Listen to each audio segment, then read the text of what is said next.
बंधुवर जय सीताराम। देखिए, महाभारत काल का एक किस्सा है।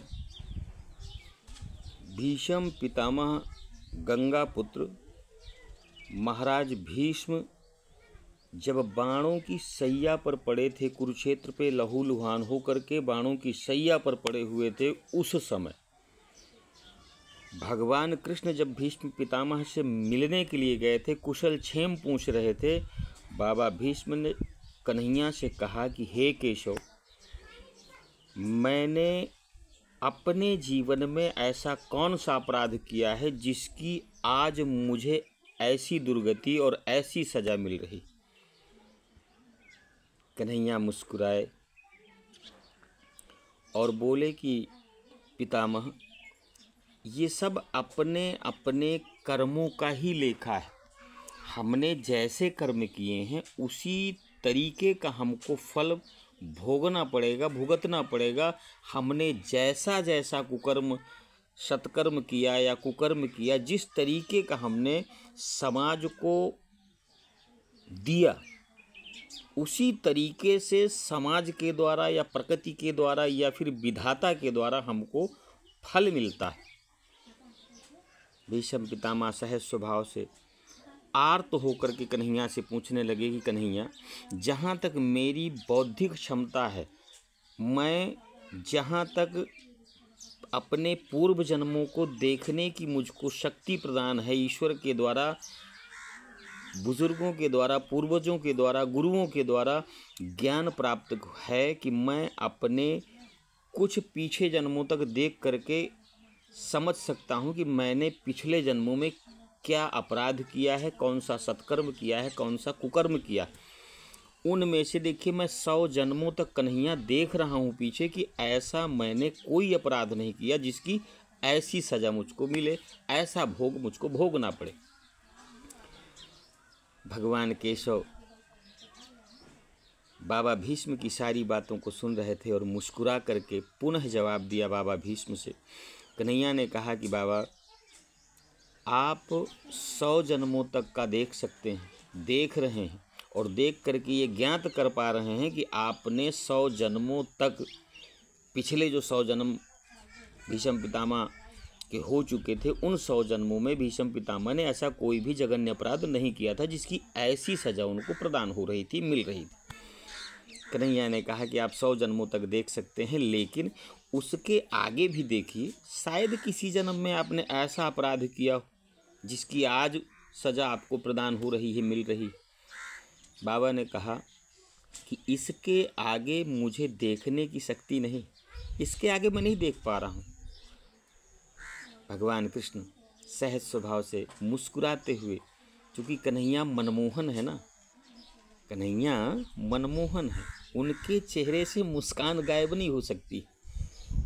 कन्हैया मुस्कुराते हुए बाबा भीष्म से बोले कि हे पितामह, आप 100 जन्मों तक अपनी दिव्य दृष्टि से शक्ति से देख सकते हैं, लेकिन और पीछे यदि देखना है, मैं आपको अपनी शक्ति दे रहा हूँ, अपनी दिव्य दृष्टि दे रहा हूँ, और आप मेरी दिव्य दृष्टि से अपने 100 जन्मों के भी पीछे के कुछ जन्मों को देखिए, झांकिए, निहारिए और फिर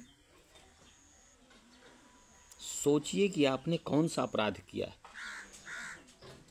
भगवान कन्हैया की दिव्य दृष्टि पाकर बाबा भीष्म जब 100 जन्मों के पीछे एक जन्म पहुँचे, यानी कि 101वां जन्म जब बाबा भीष्म ने देखा, तो उस समय बाबा भीष्म राजकुमार थे, नवयुवक थे, वीर बलशाली प्रतापी राजकुमार नवयुवक, मदान्ध था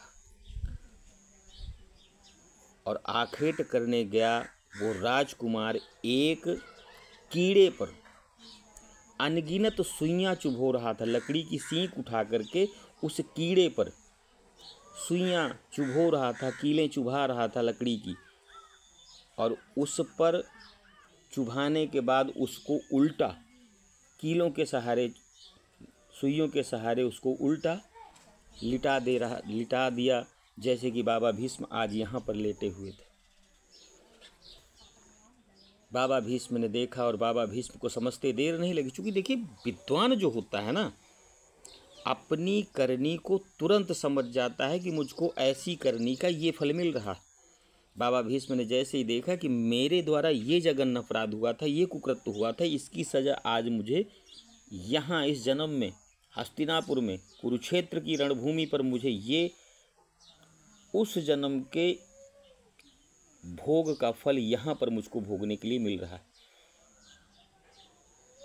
भगवान कन्हैया से हाथ जोड़कर बाबा भीष्म बोलने लगे, कहा कि हे कन्हैया, हे केशव, मैं उस अपराध की आज क्षमा मांगता हूँ। मुझे उस अपराध की जो आज सज़ा मिल रही उसके लिए मैं दिल से क्षमा चाहता हूँ, याचना कर रहा हूँ, आपसे निवेदन कर रहा हूँ, विनती कर रहा हूँ, मिन्नत कर रहा हूँ कि इस सज़ा का भी मुझको उद्धार बताया जाए, मेरा उद्धार कर दिया जाए। भगवान कृष्ण हंसते हुए बोले कि बाबा, करनी का फल व्यक्ति को भोगना ही पड़ता है, चाहे वो जितना प्रतापी हो, चाहे जितना बलशाली हो, चाहे जितना शक्तिशाली हो और चाहे जैसा भी हो। तो मित्रवर, करनी का फल सभी को भोगना पड़ता है और इसीलिए मैं सदैव आप लोगों से यही निवेदन करता हूँ और सभी करते हैं कि जितना हो सके सत्कर्म करिए।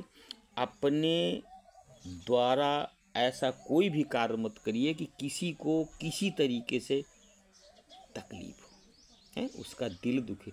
क्योंकि व्यक्ति रोता कब है? रोता कब है? जब उसके दिल में दर्द होता है, तब अपने आप आंसू निकल आते हैं, है ना। प्रयास करिए कि आपके द्वारा किसी का अनहित ना हो, किसी का अनभला ना हो, किसी के लिए आपके वाणी से ऐसे शब्द ना निकले कि उसकी आत्मा को ठेस पहुँचे। आगे हरि की मर्जी है। जय श्री राम।